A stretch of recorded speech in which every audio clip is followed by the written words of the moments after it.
ایک عابد کا دنیا تیاگ دینے کا قصہ۔ 500 سال سمندر کے بیچوں بیچ عبادت، نتیجہ جہنم کی آگ۔ حضرت جابر رضی اللہ تعالیٰ عنہ فرماتے ہیں کہ آپ صلی اللہ علیہ وآلہ وسلم ایک دفعہ گھر سے باہر تشریف لائے اور فرمایا، ابھی ابھی میرے دوست حضرت جبریل علیہ السلام آئے تھے اور یہ فرمایا، پچھلی امتوں میں سے اللہ کے ایک بندے نے اپنا گھر بار، عزیز و اقارب، مال و دولت سب کچھ چھوڑ دیا اور سمندر کے بیچ پہاڑ نما ایک ٹیلا تھا، اس میں جا کر اللہ کی عبادت شروع کر دی۔ وہ سمندر اتنا وسیع تھا کہ اس ٹیلے کے ہر جانب 4,000 فرسخ دوری تک صرف پانی ہی پانی تھا۔ وہاں پر کھانے کی کوئی چیز نہ تھی اور سمندر کا پانی بالکل نمکین تھا۔ اللہ تعالیٰ نے اپنے فضل سے اس میں ایک انار کا درخت اگا دیا اور انگلی کے برابر میٹھے پانی کا چشمہ جاری کر دیا۔ وہ عالم 24 گھنٹے اللہ کی عبادت میں گزار دیتا تھا۔ جب بھوک لگتی تو انار کے درخت کا ایک پھل کھا لیتا تھا اور جب پیاس لگتی تو چشمے سے ایک گلاس پانی نوش فرما لیتا تھا۔ اسی حالت میں 500 سال گزر گئے۔ 500 سال بعد جب اس عابد کی موت کا وقت آیا تو اس نے اللہ تعالیٰ سے دعا کی، اے اللہ، سجدے کی حالت میں میری روح پرواز کرنا اور میری ناش کو مٹی وغیرہ ہر چیز پر حرام کر دے اور قیامت تک سجدے کی حالت میں صحیح و سالم رہے۔ اللہ تعالیٰ نے اس کی دعا قبول فرمائی۔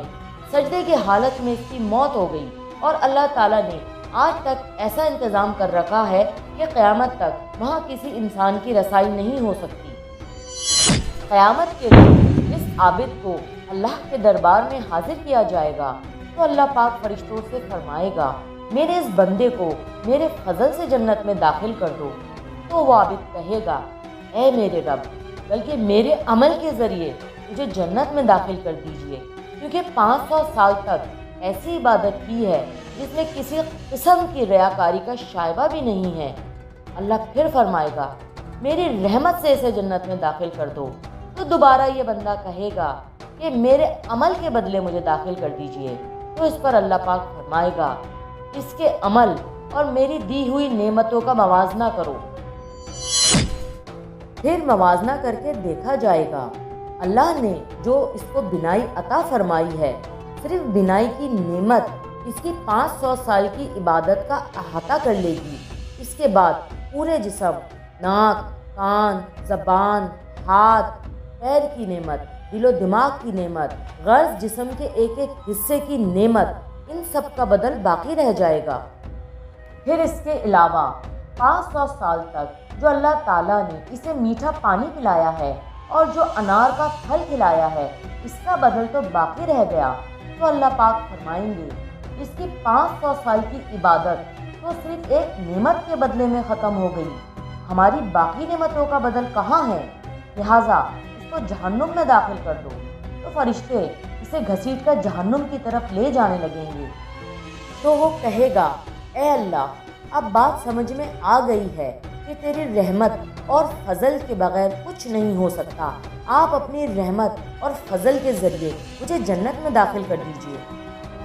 اللہ کی طرف سے کہا جائے گا، تجھے اپنی 500 سالہ عبادت پر بڑا ناز تھا، اب تیری عبادت کہاں چلی گئی؟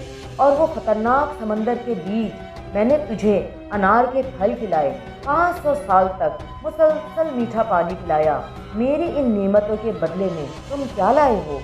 تو وہ کہے گا، اے اللہ، آپ اپنی رحمت سے مجھے جنت میں داخل فرمائیے، آپ کی رحمت کے بغیر کچھ بھی نہیں ہو سکتا۔ پھر آخر میں جب حجت تمام ہو جائے گی تو اللہ تعالیٰ فرمائیں گے، میری رحمت اور میرے فضل کے ذریعے اس کو جنت میں داخل کر دو۔